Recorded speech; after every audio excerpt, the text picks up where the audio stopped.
Hello everyone, I'm Matthew. I'm the lead pastor here at Cedar Ridge. Thank you again for joining us this morning. We are going to begin a brand new series today called Bottled Up. It's all about handling our emotions and experiencing our emotions in healthy ways. And I think probably most of us would have to admit that we're complex emotional beings and we sometimes struggle with our emotions. Particularly during a time like this era of pandemic. Been many studies on this, obviously, but one simple tracking study that the Kaiser Family Foundation did found that pre-pandemic, 11% of people reported feelings of anxiety and or depression. And during the pandemic, that's gone up to 41%. So that's a huge leap. And I think that's probably not a surprise to us. That's an indicator of perhaps how we ourselves are feeling right now. So we're going to, as followers of Jesus, engage with something we do a lot here, which is a growth process. We want to grow as emotionally healthy beings. And if you think about it, so much of our life is experienced through emotions. Perhaps our most immediate experience of life is emotional. If we feel good, we feel like life is good. And also the way we experience other people and the way people experience us is very often emotional. It's very or mediated through emotions. You think about what the scripture talks about as fruits of the spirit, things like love and joy and peace and kindness and goodness. The ways we interact with other people really are very often emotions or mediated through emotions. So this is a key growth area for us, and we're going to look over the next few weeks at several different emotions: anger, anxiety, disappointment, grief, and we'll look at other ones along the way as well. Today's introductory, so I just wanted to talk a little bit about emotions in general. And share a few thoughts about our feelings, if you like. And we're going to look at 5 things. Firstly, our emotions do not define us. In other words, if we experience anger or even struggle with anger, that's not who we are. It's just an emotion, just as we say our thoughts don't define us. It's just something we're experiencing. So our emotions do not define us.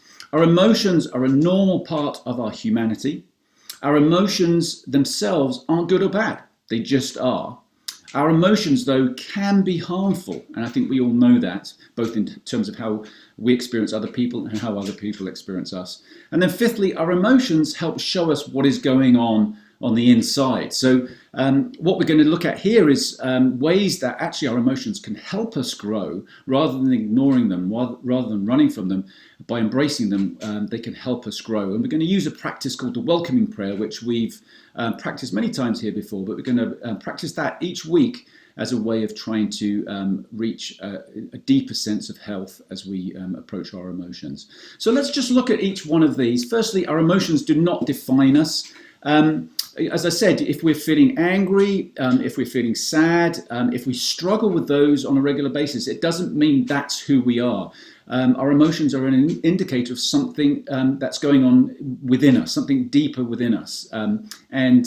Perhaps we'll find out what some of those things are as we go through this series. Think of it like our thoughts do not define us. We talked about that the other week. We may have all kinds of thoughts about ourselves, or all kinds of thoughts about other people. People may have thoughts about us, but that doesn't mean they're true. It doesn't mean that they define us. And how people respond to us emotionally and how we respond emotionally don't define us. That's not to say they're not important, though, as we'll see. Then secondly, our emotions are all a normal part of our humanity. They're a complex response to the life around us that we all share as human beings. Just from a scientific point of view, a physical point of view, you can think of emotions in terms of their pre-conscious response to stimuli. We all have a limbic system in our brain that is reacting to all kinds of things going on around us, even though we're not conscious of it. We're looking out for danger. It's important that we do that. And so our limbic system is firing off, and then we have a physiological response. Very often that can happen almost before we're conscious of it too. Our heart might start racing, or we feel a tightness in our chest, or an uncomfortable feeling in our stomach, or pleasant feelings in the case of positive emotions.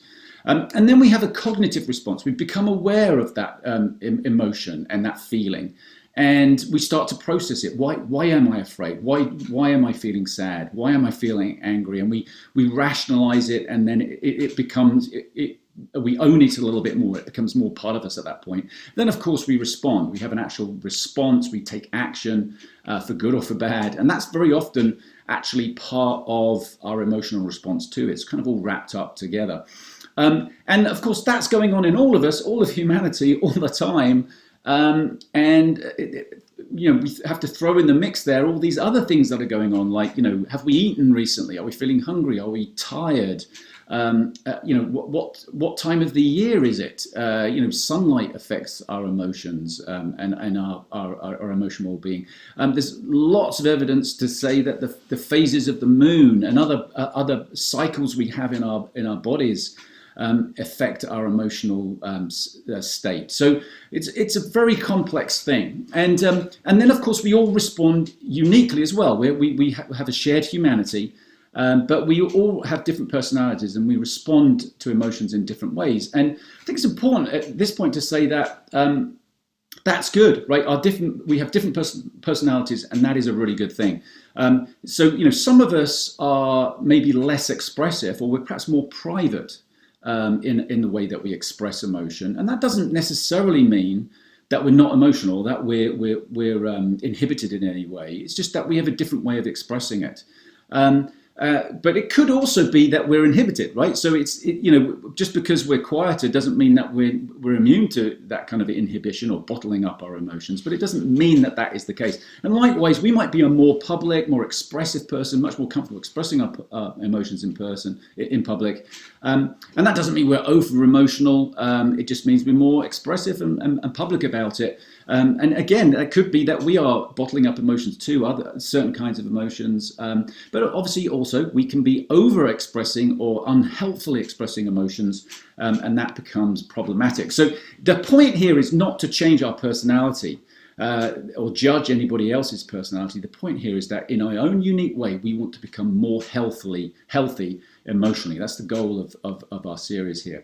As we're thinking about humanity and our shared humanity, we can look at Jesus. Jesus was fully human and had a full expression of emotions. In fact, the scriptures are full of emotional language, not just about Jesus, but in general. You look at the Psalms, and we'll probably be dipping into the Psalms on numerous occasions throughout this series. There's anger in the Psalms, there's great joy, there's sadness, there's despair, all kinds of emotions that are expressed. And I think the scriptures are actually very emotional. You think about some of the prophetic literature that we've read together, where there's great anger and angst. The scriptures are very emotional, and they don't always pass judgment on that emotion in the same kind of way that we would do. But when we look at Jesus in the scriptures, we see a very emotional being. And we're just going to look at a few of those examples at the moment. Jesus exhibited sadness. So in Luke's Gospel, chapter 19, it says, as he approached Jerusalem and saw the city, he wept over it. He felt great sadness about that city. In Mark's Gospel, in chapter 14, Jesus says, my soul is overwhelmed with sorrow to the point of death. He said to them, stay here and keep watch. That's an excerpt from the Easter story that we read recently. In Luke's account of that story, whereas Mark relates it as sorrow, Luke relates Jesus' emotion as more anxiety. Here's what Luke says in chapter 22. He withdrew about a stone's throw beyond them, knelt down and prayed, Father, if you are willing, take this cup from me, yet not my will, but yours be done. An angel from heaven appeared to him and strengthened him. And being in anguish, he prayed more earnestly, and his sweat was like drops of blood falling to the ground. So Jesus experienced extreme anxiety. But he also had positive emotions. Jesus, you read the gospel accounts, Jesus was a joyful, expressive, happy person much of the time. In Luke 10, it says, at that time, Jesus, full of joy through the Holy Spirit, said, I praise you, Father, Lord of heaven and earth, because you have hidden these things from the wise and learned and revealed them to children. Yes, Father, for this is what you were pleased to do. And you kind of get there, I think, Jesus' joy at something so wonderful, but he's also kind of chuckling to himself about the irony of what he sees happening. Jesus, I think had a sense of humor and experienced great joy. Jesus also experienced anger. In Mark, again, chapter 3, famous story, Jesus asked them, Which is lawful on the Sabbath, to do good or to do evil, or to save life or to kill? And this is when he's healing somebody on a Sabbath day. But they remained silent. He looked around at them in anger and deeply distressed at their stubborn hearts, and said to the man, "Stretch out your hand." He stretched it out, and his hand was completely restored. Then the Pharisees went out and began to plot with Herodians how they might kill Jesus. So here we have Jesus being angry. It's like he's angry at the injustice, angry at the lack of compassion. And then I think they pick up on his anger. It's not just stuffed down or concealed.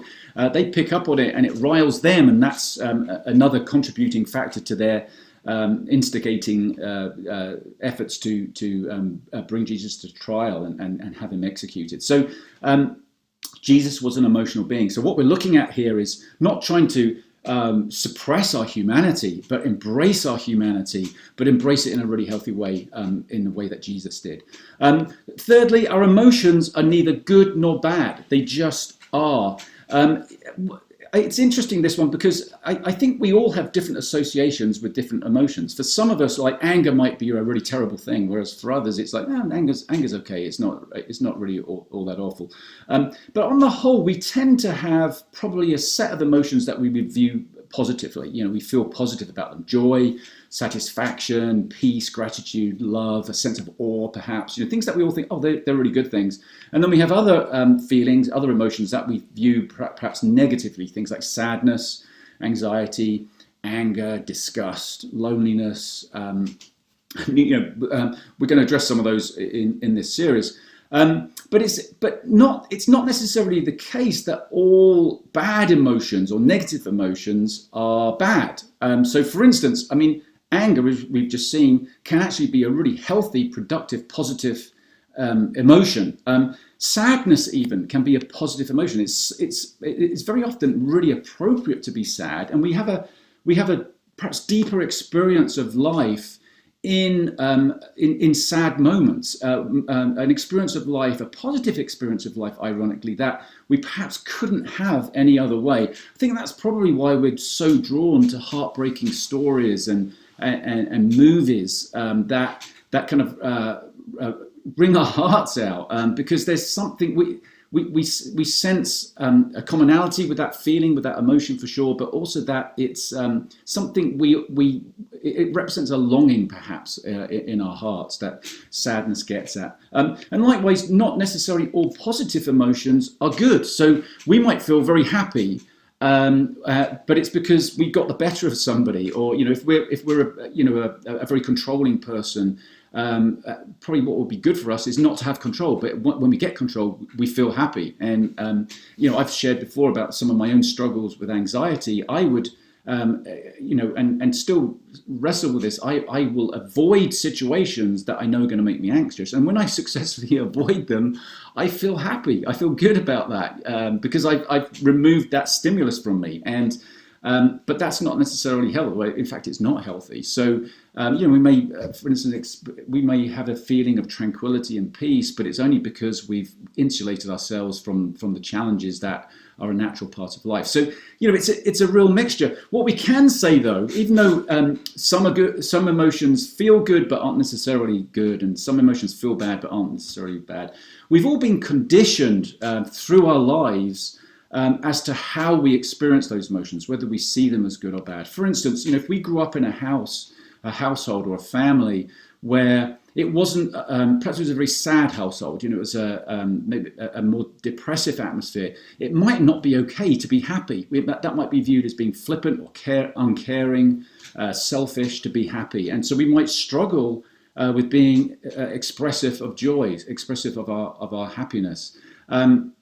Or on the other hand, we might have grown up in a family environment where it was always upbeat and nobody could really say honestly that they weren't doing well, and it was perhaps an overly optimistic kind of environment, and sadness is viewed as a failure, and we might then struggle with feelings of sadness, like we might blame ourselves or feel we can't express them, and the same could be true of so many other emotions.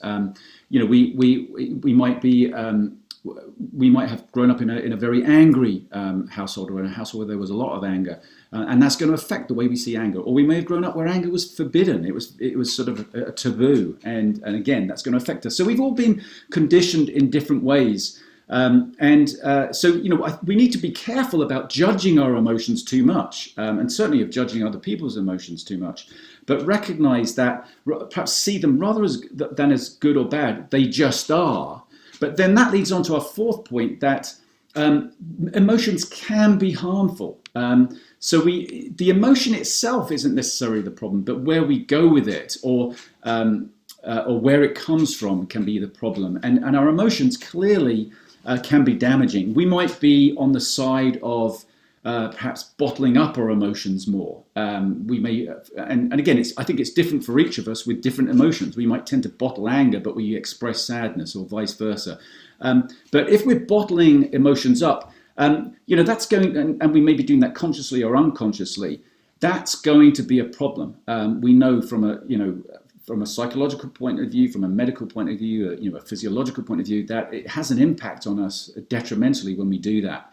We might be doing it because we are afraid of that emotion ourselves. We don't give ourselves permission to experience it, or it might be because we're afraid we might be judged if we experience it. It's more about what impact that might have on another person. Again, whether it's conscious or unconscious, bottling up our emotions is really not going to win the day. It's going to make us sick. It's going to also ultimately leak out. I think we've all had experiences of that, right, where emotion just comes out in perhaps passive aggressive behavior, or withdrawal, or maybe we just eventually finally lose it. And I guess that's another side of how emotions can be harmful. Bottling them up is problematic, but if we're just constantly venting our emotions, we're going to be difficult people to live with. We're probably going to find ourselves difficult to live with. That itself can be really stressful. And again, we may do that consciously or unconsciously, but unmeasured, unfiltered expressions of emotion can be damaging to other people. And I know I've certainly experienced that in my life. I'll give you an example of this, and that I think indicates also the complexity of our emotional response.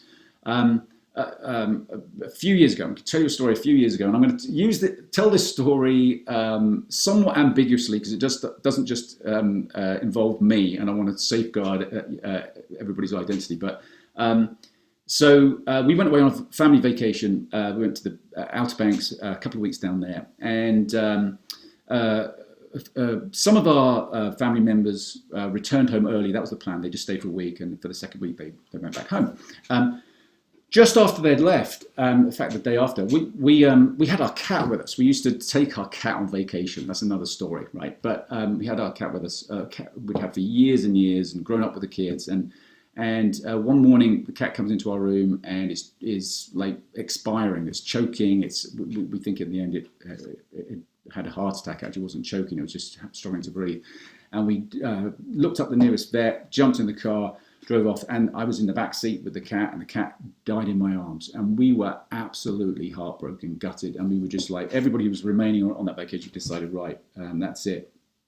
There's no vacation anymore. And we just got in the car later that day and drove home and arrived home in the early hours. And we were just crying all the way back home. We get back home, and then we find that certain members of our family had invited a number of people over for a bit of a shindig. And it's the early hours of the morning. There's way too much activity going on there. Again, I'm not going to go into details. Just want you to know that even pastors don't have squeaky clean families. Well, not this one anyway. And so I walk into the house, and there's people there who shouldn't be there. Uninvited guests, let's call them. Uninvited by me. And I went from in terms of my anger, I went from, on a scale of 1 to 10, I went from a 0 to 5 pretty quickly. So I'm kind of mad. And then one of the uninvited guests, who I semi-politely asked to leave, I'd say semi-politely, decided that they were going to take me on and kind of squared up to me. And so I just quite happily and consciously, I think, to be honest, went from that 5 to the 10. And there was no blood spilt or anything like that, but I let rip. And it was kind of like I wanted to. I decided, okay, that's it, I've had enough. And I fully embodied my emotions. And again, no blood spilt, but some choice words came out. They got an education in Anglo-Saxon that day, I think. And anyway, we managed to resolve it all, and I calmed down, and it was all okay in the end. But what I realized was, and as you are probably realizing, that my anger wasn't just down to the stimulus that I was responding to, right? I was feeling grief at the same time. Because my cat's just died and I've just driven back, I was feeling tired as well. You know, when we go back to think about all the complexities that go into our emotional response. I had I would say, a very harmful emotional response. It was not a positive, healthy emotional response in terms of the expression of my anger. But it came from all sorts of complexities: grief, sadness, wanting to vent in some kind of way just because I was feeling so sad. But also, and you know, I was probably conscious of that actually.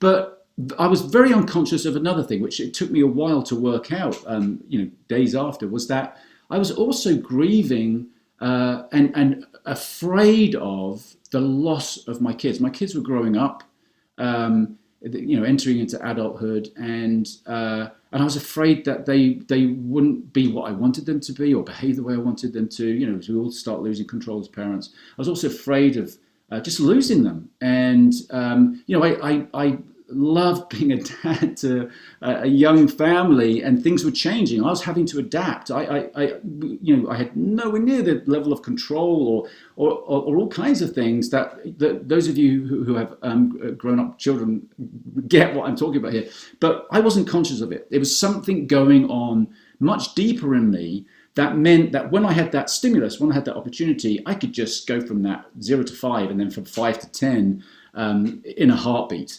And again, you might be able to relate to that kind of thing where we respond in ways that we don't want to. And some of that we get it and we understand why, and sometimes we don't. And that leads on to this fifth point and the final point, which is our emotions help show us what is going on the inside. Okay, so emotions just are. They're not necessarily good or bad. Like, I think it was appropriate to be angry in that situation. But emotions can also be harmful, and my response was harmful. It wasn't positive. It wasn't good. I was way over the top. But emotions, despite all those things, can show us what's really going on the inside. They're like friends to us, if you like, or they can be. They can be signals and signs to us of what is going on in the deeper parts of who we are. Again, we are not our emotions. So I'm not just anger. I can experience anger. But there's a real me, a true me, and my true self, if you like, that is within. And I'm responding in all kinds of different ways to the stimuli that are coming my way, just because, as a part of being a human being in the world. And there's brokenness within me. There's fear within me. There's issues going on the inside that, unless I address those, I'm never going to be able to handle my emotions in a healthy, positive way. Because those things are always going to be there. So what we're going to talk about now is this practice of the welcoming prayer, because the welcoming prayer is a wonderful technique, a very simple technique to help us become more aware of our emotions, but also take responsibility for them, to look at them and feel them very truly and honestly, but take responsibility in owning them by seeing where they come from. And to do that, we have to welcome them. We can't run from them. We can't stuff them. We can't avoid them. We have to face them head on. And that can be a scary thing, right? We don't always like doing that. And that's why it's helpful to have a technique. And like all practices, we practice them in a sense when we don't need them most. Like, we're going to practice the prayer in a moment. And most of us probably are not feeling super emotional right now. We might be. I may have said something that annoys you or has made you sad, or you may have something that's going on that's sort of just affecting you right now. But you might not be too stirred up emotionally at the moment. But those are the times when we can learn the practice, when it's a little easier. And then when we're in the crisis moment, the difficult moment, we can draw on that practice because we've practiced it, we've got a little stronger at it, and it can help us when we need it most. So the welcoming prayer is something we've done many times here. And I'm just going to talk us through it, and then we'll practice it before we have communion together. But the welcoming prayer is a 3-step model. And in the first step, we just become aware. We take notice of how we're feeling. Again, we very often stuff our feelings or run from them, or maybe we vent them, but we're not really conscious that we're doing that. Other people might be, but we might not be. So rather than, in the first phase of this, the first step of this prayer practice, rather than ignoring our emotions, we're going to acknowledge them and recognize them, and we're going to feel them very, very viscerally, because very often, as we said at the beginning, our emotions have an impact on our bodies. Our chest might feel tight, we might have an aching head or shoulders, we may have a feeling in the pit of our stomach. I mean, we all have different ways in which emotions manifest in our body, and we're just going to notice it and sink into it rather than run from it, and really feel it. And sometimes it helps to put our hand on the place in our body where we're feeling it, just to connect and own it and become aware of it. And then the second step is welcoming it. So we say welcome anger, or welcome fear, or welcome sadness. And again, that could feel very uncomfortable because it seems strange to be welcoming something that can feel so bad and feel so negative. But we're going to welcome that emotion as our friend rather than our enemy, a friend that can show us what's going on inside, and point us in the right direction, rather than an enemy that's got to be fought and defeated. And so we welcome the sadness, we welcome the anger, whatever it is we're experiencing. And again, we need to be careful. What we're not saying is we're welcoming the stimulus that caused it. Whatever made us sad, or whoever made us sad, or whatever has made us angry. We're not welcoming that. We're not saying that, oh, that's okay, that's all good. We're just saying, hey, I am experiencing this emotion right now, and so I'm going to really experience it and see where it leads me. And what we find is the emotions lead us to one of 3 basic fundamental human needs. And these are very generic and very broad, and they overlap a lot. But those needs are safety and security, esteem and affection, power and control. So in this second phase, we're welcoming the feeling, welcoming the emotion, but we're also trying to connect it to, where is this coming from? Am I feeling angry right now because I feel I've lost control of a situation? Or is it because I'm afraid? I don't feel safe and I'm lashing out. Or am I feeling sad because I'm not feeling loved, or I'm not feeling respected? In a very intimate relationship, that we would call that a lack of affection, or that we're not feeling affection. In a more formal relationship, like work or something like that, we might think of it as lack of esteem. We may not feel valued by our boss, for instance, or by co-workers. But they're the same kinds of issues. So esteem and affection. So these we're going to try in that second phase just to connect it to what's really going on inside. And this is not easy, especially if we're used to avoiding our emotions, or just not really taking them seriously in this kind of way. So again, we just need to practice, and there's no pressure for us to get there overnight with all this, with all growth, right? We have to take our time, and we'll fail, and we'll find it hard, but we'll pick ourselves up and keep moving forward faithfully. That's what growth's all about. And then in the third phase, the final phase, we're going to let go. And again, this is really challenging, but we're going to, having made that connection, we're going to let go of the demand for safety and security, let go of the demand for esteem and affection, let go of the demand for power and control. Again, it doesn't mean that those aren't actually quite healthy desires. We all want to be safe. We should. That's a healthy thing. We all want to be loved. We all want to have some control over our lives, right? It's important for us to have those things, but sometimes we just don't have it. And so the welcoming prayer is really an acknowledgement that no matter how much I may want to be loved in this situation, or have control, or have some safety, it's not there right now. And that may mean, once we've practiced this prayer, we need to take some action. We need to put some boundaries down, or we need to express our feelings to somebody. But it's very often hard to do that when we're feeling so emotional, when we're in that moment. So this is actually surrendering the demand to that feeling, to that desire, and offering it up. And this is where we come to God and say, God, I give you my sadness. I give you my anger. I give you my whatever it is we're feeling. And we just surrender it to God, and we ask God to take it, and we let it go. And letting go is really hard. And we've said this before. How do you let go? Well, you let go by letting go. It's like one of those. You just have to do it, and you start from scratch. And as we begin to practice it, we get a little bit more traction, and then we're able to grow. But this is something I think we have to keep coming back to time and time again. So we get the welcoming prayer is really not about judging emotions. It's about recognizing our emotions, where they come from, and then experiencing some healing as a result of that. Because our emotions are pointing to things that are going on inside.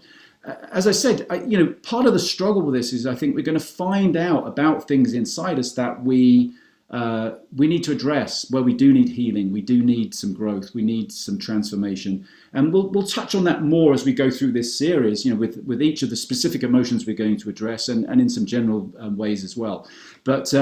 But right now, we're just going to practice this prayer, and we're hoping that as we go through the series, we'll be able to grow in the art of this prayer, grow in practicing it, such that it might become a normal part of our lives. And then when we're in those difficult situations, it will become, if not second nature, at least it might be, we'll be quick to go there and deal with our emotions in a healthy way using this practice. So let's take a moment to practice it now. Encourage you to close your eyes. We're going to have a picture on the screen you can look at if that's helpful to you, or you could just close your eyes. But just center yourself, and we all have different ways of doing that. And just focus on your breathing, quieten your heart, sit comfortably, and then we're just going to go into that first phase, which is awareness. So just be aware of how you are feeling right now. Don't run from it. Don't squash it. Don't try to rationalize it. Just feel it, and put your hand on any part of your body where you are specifically feeling that emotion. But it might be just more generalized. So let's just take a moment now, because it takes a while, I think, to experience this. So let's just become aware and notice how we're feeling right now.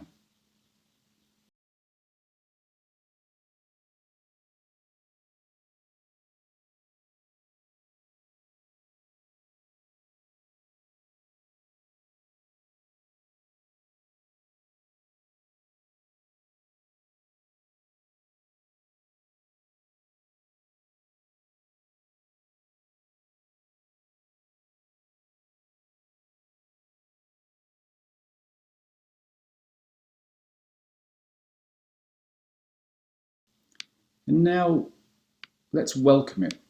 Whatever it is we're feeling, whatever we're experiencing, let's welcome that emotion. And it can be helpful here to name it and say, welcome fear, welcome sadness, whatever the emotion is, welcome it.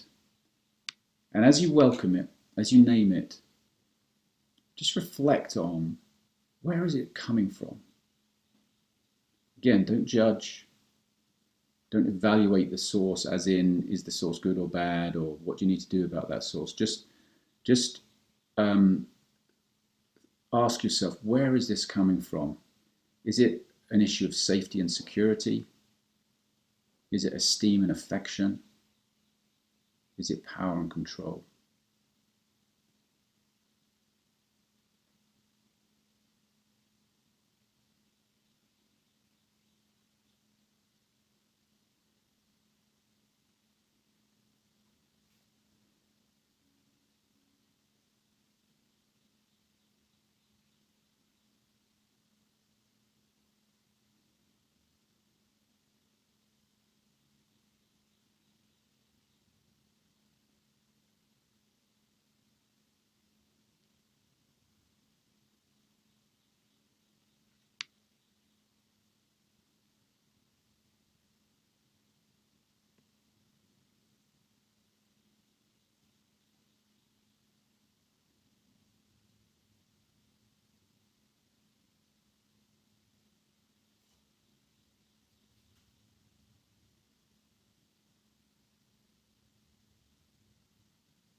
Now we're going to let go in this final phase.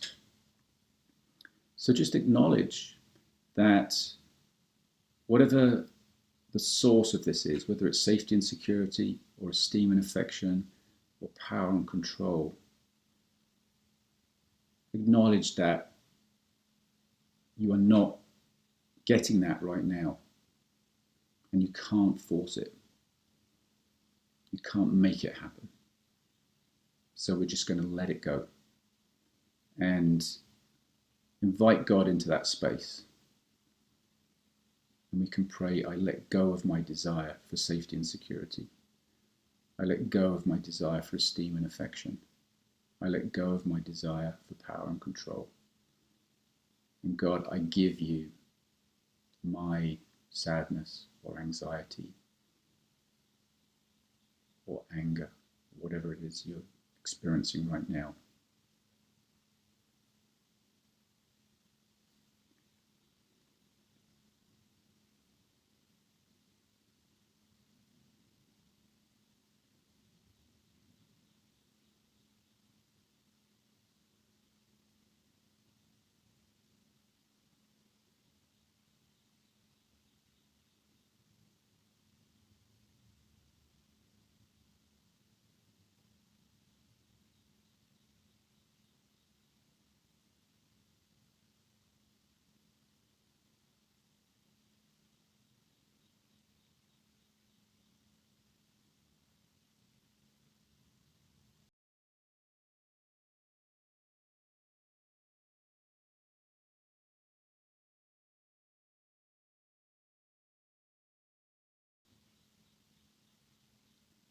Amen.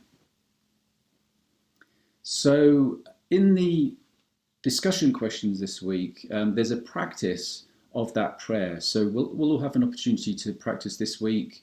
Perhaps we need a little bit more time than we just had. Depends, sometimes we need more time on one of the stages. So I encourage everybody just to look at those discussion questions. You can download them online and do the practice this week. Right now, we're going to celebrate communion together.